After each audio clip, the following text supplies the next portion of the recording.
안녕하십니까? 성경 통독을 돕는 바이블 가이드 김용중 목사입니다. 오늘은 출애굽기 11장부터 13장을 읽습니다. 구원에 대한 하나님의 방법, 이에 대해 사람들은 왜 꼭 이런 방식이어야 하냐며 자신의 생각과 방법에 따라 구원이 이루어지길 바라지만 하나님은 하나님의 방법으로 구원을 베푸십니다. 430년 동안 노예 생활을 하던 이스라엘 백성들을 하나님께서 어떻게 구원하셨는지 한번 살펴보겠습니다.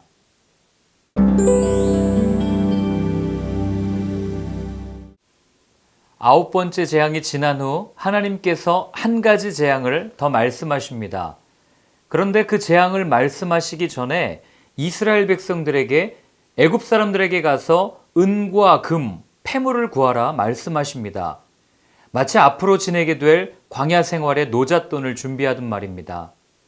혹 어떤 이들은 이를 두고 약탈이라고 말하기도 하지만 그것은 빼앗은 것이 아니라 그동안의 이스라엘 백성들이 애굽에서 했던 노동에 대한 대가를 거두도록 하신 것으로 생각할 수 있습니다. 하나님께서는 다 보고 계셨고 듣고 계셨습니다. 이어 하나님께서 준비하신 마지막 재앙을 말씀하십니다. 그것은 사람부터 가축까지 애굽에 있는 모든 장자들의 죽음이었습니다. 아니 그렇게 하실 거면 처음부터 장자의 죽음을 행하시면 되지 9가지 재앙을 다 내리신 후에야 이런 엄청난 재앙을 내리시는 이유가 무엇인가? 하나님은 심판을 즐기시나? 라고 오해할 수 있지만 그렇지 않습니다. 우리는 대화하다가 말이 통하지 않으면 포기합니다. 상종하지 못할 사람으로 여기는 겁니다. 그러나 하나님께서는 9번의 재앙을 통해 포기하지 않으시는 모습을 우리에게 보여주십니다. 만약 바로가 그 가운데 한 번이라도 돌이켰다면 심판을 거두셨던 니느웨처럼 애굽을 향한 심판을 거두시지 않으셨겠습니까? 그리고 바로뿐 아니라 이스라엘 백성들에게도 그 시간은 하나님에 대한 지식을 얻는 시간이 되었을 겁니다.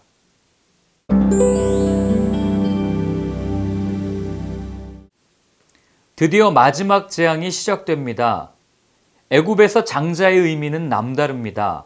장자에게는 특별한 권리와 많은 재산이 주어질 뿐 아니라 자신들의 정신과 혼이 전수된다고 생각했습니다.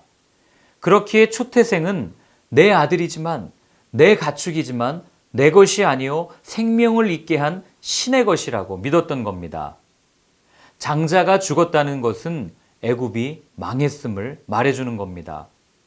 재앙으로부터 자신들을 지켜줘야 할 애굽의 신들이 다 죽은 겁니다. 하나님의 말씀대로 애굽의 장자들이 다 죽습니다. 그런데 이스라엘 사람들은 전혀 해를 받지 않습니다. 하나님께서 미리 심판을 피할 방법을 알려주셨기 때문입니다. 그것이 무엇입니까? 1년 된 흠없는 어린 양을 잡아 그 피를 문 임방과 좌우 문설주에 바르게 하신 겁니다. 하나님께서 심판을 행하실 때 어린 양의 피가 발린 집은 건너뛰고 피가 발리지 않은 집의 장자들만 죽이신 겁니다. 그래서 유월절을 뛰어넘다라는 의미의 패스오버라고 부르는 겁니다. 이 모습은 예수님에게서 똑같이 재현됩니다. 예수님께서 말씀하십니다. 내 말을 듣고 또 나 보내신 이를 믿는 자는 영생을 얻었고 심판에 이르지 아니하나니 사망에서 생명으로 옮겼느니라. 누구든지 예수님을 믿기만 하면 그 십자가의 보혈, 그 피를 바르기만 하면 심판을 받지 않고 구원받을 수 있음을 말해 주셨습니다. 마치 좌우 문설주에 어린 양의 피를 바르기만 하면 하나님의 심판이 패스오버 되었듯이 말입니다. 그래서 예수님을 유월절 어린 양이라고 부르는 겁니다. 하나님의 심판이 약속대로 임했습니다. 애굽에 있는 모든 첫 태생들은 다 죽었습니다. 그리하여 애굽에 큰 부르짖음이 있었다고 성경은 말합니다. 바로가 결심합니다. 다 데리고 나가라. 너희의 양과 너희의 소도 몰고 나가고 가서 나를 위하여 축복하라. 애굽에 거한 지 430년 만에 장정만 60만 가량이 출애굽합니다. 하나님께서 아브라함에게 하신 그 약속이 실현되는 것이 보이십니까?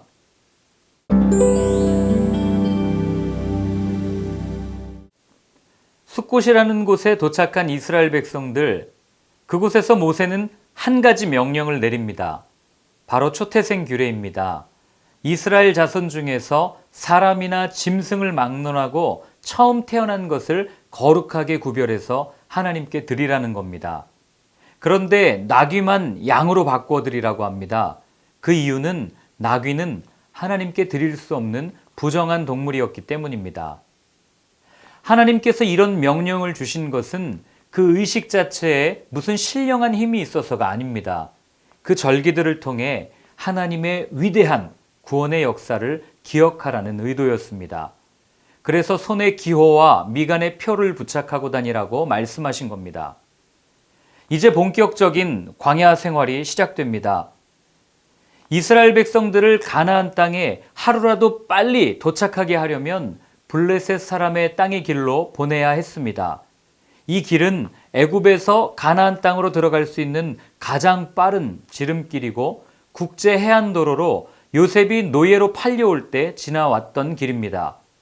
그러나 하나님은 지름길로 인도하지 않으시고 광야길로 인도하십니다. 왜 그럴까요?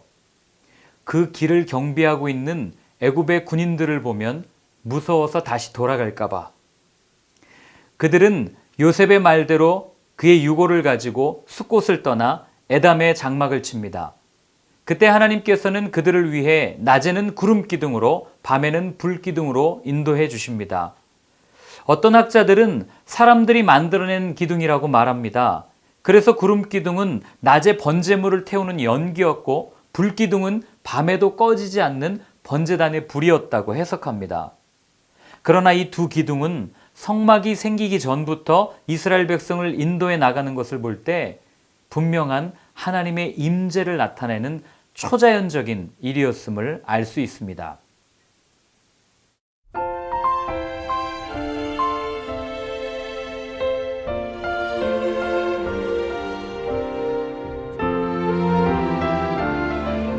하나님의 구원 방법에 대해 말도 안 돼라는 것이 사람의 반응이지만 하나님은 말도 되지 않는 방법을 통해 온 이스라엘을 구원하십니다.